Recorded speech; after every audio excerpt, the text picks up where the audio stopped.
The following is a video clip from the Fascist Maxims podcast, where Marshall Ironsides and myself recommend books for people who are new to or curious about fascism.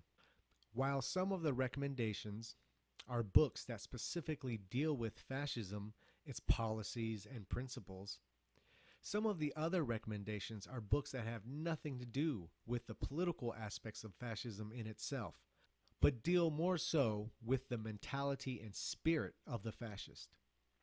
Because it is often left out by the non-fascists when they describe fascism, people overlook the fact that fascism is driven by the metaphysical, a belief in a greater man and thus a greater society. Fascism is simply the tool to obtain that ideal. Now, of course, what is quote-unquote greater is subjective. So it is important, if someone wants to identify with the politics of fascism, that they also identify with the virtues promoted by fascist after fascist. While the policies and religion differed country to country, the spirit was the same: a fanatical drive and a belief that promoted a better man and society.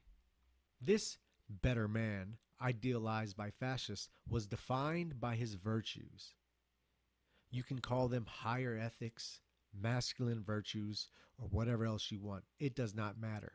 What matters is all fascists around the world, while differing in ethnicity, religion, region, and race, all define the new man as someone guided by virtues of honor, honesty, courage, sacrifice, loyalty, unity, steadfastness, exploration, among other things. Basically, our core values before the modern age.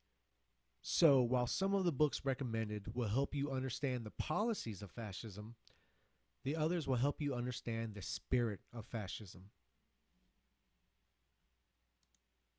But that's what it is. It's striving for better self and better society, and this is I've read fascist doctrines from Chile to Germany, and it's always the same thing. It's building a better society and better person, and the fact, and I think, and this is again a topic for another episode, but I think we're in an era where fascism is going to start being accepted by people, and I think once they find out how positive and how forthright this political philosophy is, they're going to be very angry at the people that told them different. They're going to be very angry at the people that told them porn and Big Macs was what American liberty was all about.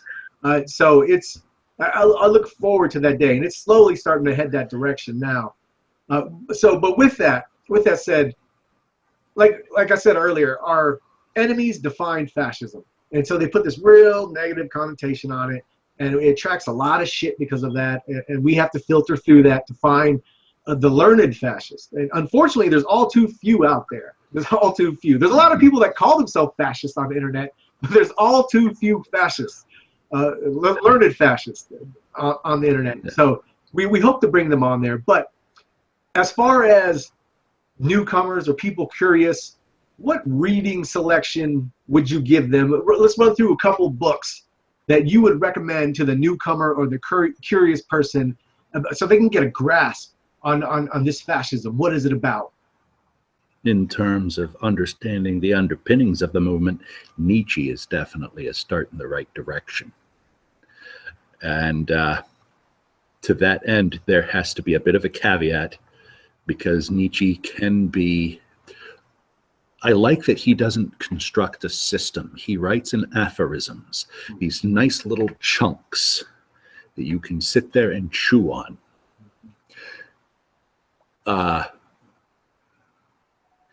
But you have to be very careful, because he really enjoyed being obscure sometimes.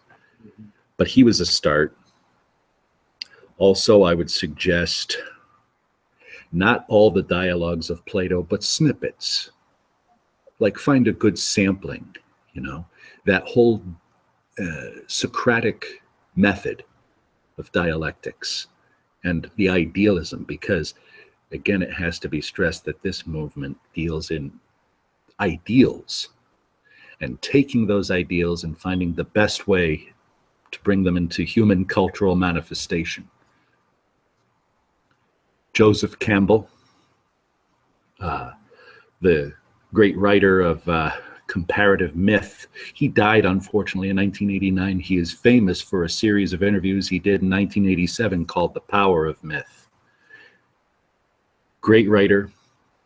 He would totally disagree with us, by the way, but on fascist principles, but that's his problem. I think, and this is a strange one, but Moby Dick.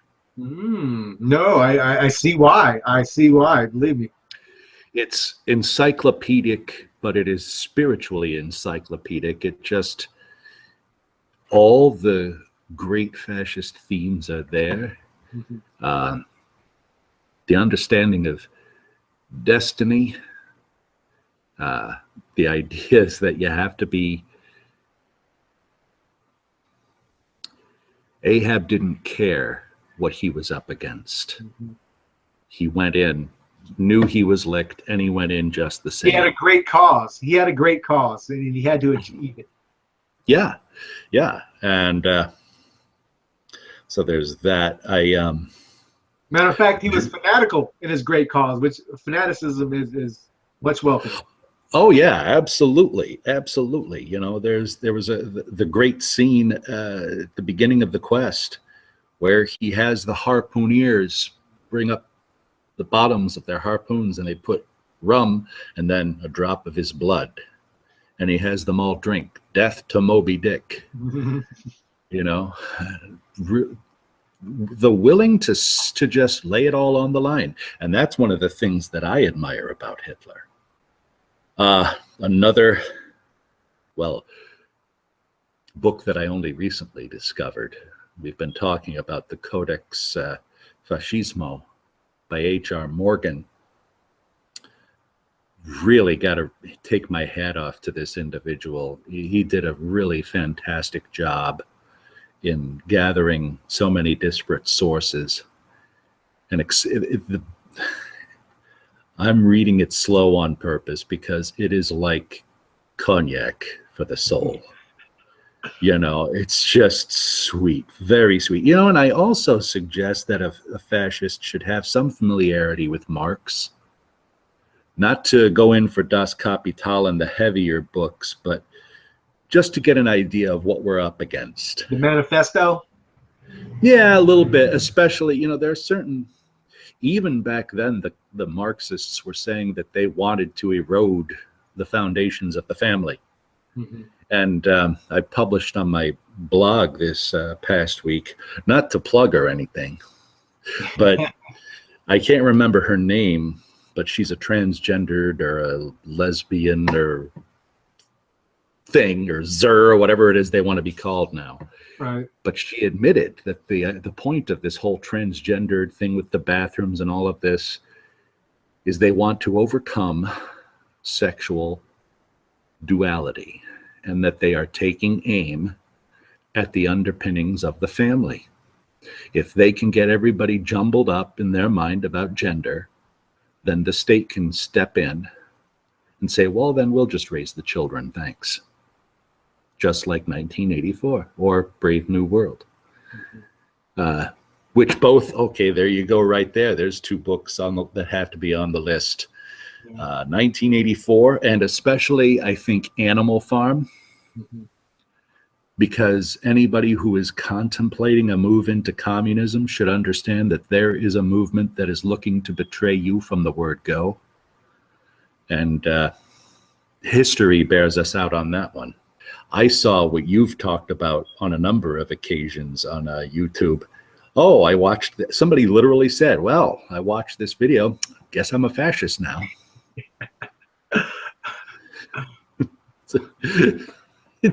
I've had people who've watched some of my videos and thanked me for making them a fascist, and then 2 weeks later saying I wasn't a fascist. So yeah. A few books now. First, and this is completely, this person wasn't a fascist himself. but Catechism of the Revolutionist by Sergei Nietzsche. He was more of an anarchist. This is important, I think, because this gives you the mentality a revolutionary needs. And it's not to say word for word what's in here, but it's the spirit of what's expressed in here. You'll realize, because people throw around the term revolutionary way too frequently, and you'll realize why you're not a revolutionary until you take this mindset that's in this short little pamphlet. So even though he was a anarchist, I guess you can describe him as, he was very fanatical and passionate about his cause. He died in prison. They even offered to let him out of prison, and so he would snitch on his comrades. And he punched, the general. They came in there and asked him to do that, and they chained him. And he later died because of illnesses in prison. But it really captures the soul of what is needed for a revolutionary mindset. Next, Runaway Horses by Yukio Mishima. Now, this is the second book in a 4-book series entitled The Sea of Fertility. Yukio Mishima was a fascist in Japan, and he tried to revitalize Japan's emperor and their older culture that got destroyed in World War II. And he eventually committed self-suicide, seppuku, on himself. The last person to do that, yes. A very beautiful man, very beautiful. All 4 books is great, but Runaway Horses is something you can read without reading the rest of the books involved, and you can completely get the message. It stands on its own. It's all about youth, fascistic youth, trying to revolutionize and destroy and get the capitalists and Japan being westernized, trying to kill and get them out of Japan. And it's beautifully written, and there's a beautiful spirit caught in the book, and it's definitely a must read. It'll put hair on your balls. Runaway Horses. Now, the most powerful book I've read, and I agree with you, as far I wouldn't lead a new coming fascist to Mein Kampf, but it had the most impact on me. But the most powerful book I've ever read was For My Legionaries by Cadriano from the Iron Guard. I even have the shirt on. I mean, he was a fascist in Romania. And his sacrifice, his will, his determination is unmatched. And the tragedy of his death and how it happened, and the torture and the slow decay that took place, he was a hero. Oh, he's a hero and a martyr. And his name is mentioned all too little. But this is the most powerful book I've ever read. It brings me to tears. Every time I read it, I'll sit there in tears reading it. And I have pictures of him on my wall here. And there are nights where I can look at it and seriously come to tears thinking about his sacrifice and what he's given, and think about how much of that's been forgotten, and how noble his cause was. His whole story is in here, his life story, and it's a wonderful life. It is a must read if you want to see what the fascist philosophy brings out of an individual. You will find it in this book.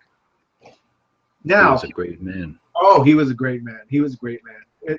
Now, like you said, H.R. Morgan, I hope to get him on the show. I'm trying to get in contact with him, get him on the show, because both of them, parts 2 and 3, and parts 4, 5, and 6 here, the Codex Fascismo, and this is Fascism in a Total Society, and this is Fascism, Integralism in the Corporative Society, and these are a godsend. What he has done, for a long time I was looking up material on the Brazilian integralists, and it was hard to find. And it was a term I liked. In 2010, we started a website, American Integralism, and so I love that term. And I took it from the Brazilians, and we tried to incorporate it here. But for the longest time, I was looking for the material. You could only find a little bit online. He took the pain to translate so many works from so many different, the Sinarchists in Mexico, in Chile, the National Socialists there, in Brazil, the Integralists, and De Rivera in Spain.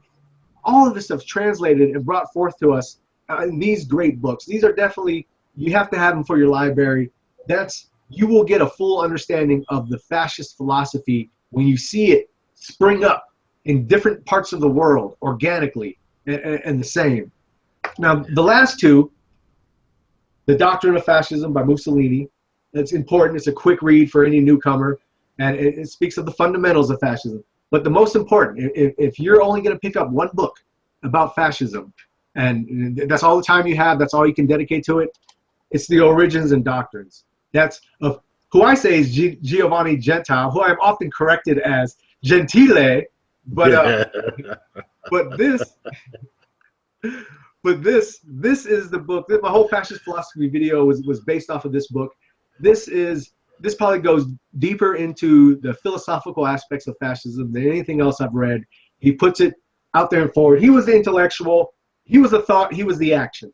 Okay, so he was able to manifest it in real life. He was the one that created it, made it sound beautiful, and you need to read it. This is the book for any person curious about fascism or any newcomer to fascism. This is definitely the book to check out if you can only do one. I just thought of two others. One was Sun Tzu's Art of War. The other book you mentioned, Japanese fascism, Hagakure. Oh yes, oh yes, yes. Yeah, Hidden by Leaves, the book of the samurai code. Yeah. You know, when do you remember the Way of the Samurai? The Way of the Samurai? Yes. You talking about the film? No, oh no, the saying in the Hagakure, the way of the samurai is death. It's the way of death. Yes, precisely. Yes. Oh. And you know, fascism is in a lot of ways a path of death, but not in the sense of building concentration camps. But hey, you and I would not be where we are today if we hadn't died several times over. Yes. Yes. You know, a fascist does die to himself on a regular basis. He has to. Otherwise, he can't ascend to the light, you know, and that's exactly what the samurai ethos is all about. Yeah, there's a great saying. There's a great quote in there, and it says, when the option is between life and death is 50-50, choose death. And that's been my life motto. That's been my life. It's always go forward. When it's there and you don't know if you're going to survive or not, just go forward. Just go. Right. Another fascist, Ezra Pound, said, if a man is not willing to take risks for his beliefs, either he's no good or his beliefs are no good. And it's in the fascist mindset. It's always, we believe this, we must go forward, we must promote it. What strikes me is, it's funny you brought up, and we can bring up the Book of Five Rings too. That's another great one from the samurai culture. But sorry for the abrupt cutoff, but that was the end of our conversation about books. Feel free to add your suggestions in the comments section. Being a fascist isn't simply a political decision, but a way of life. Learning the spirit of fascism is vital to becoming a fascist. In a time where fascism is demonized, not more fascist websites or members in name only are needed, but philosopher warriors instead. Or cultured thugs, as Jonathan Bowden used to call them. People strong in body, mind, and soul. Books, especially books like the ones mentioned in this video, help build that strong mind and even helps feed the soul.